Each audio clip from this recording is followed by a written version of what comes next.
In this video, I will show you how to transfer your domain from Squarespace to Cloudflare.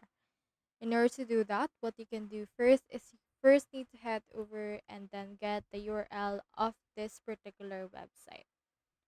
So here's the domain name, which is the ellipsoid-plum.d6tl at squarespace.com.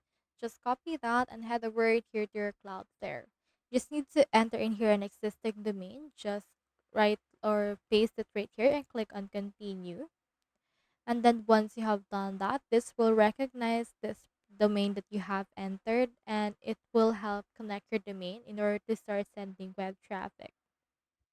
I recommend you to also choose this quick scan because Cloudflare will actually find and import your DNS for you. So take note that you need to provide the root domain. For this example is the squarespace.com and click on continue in order to add that. Now, if you're the owner of that domain, you can head over and add it from in here.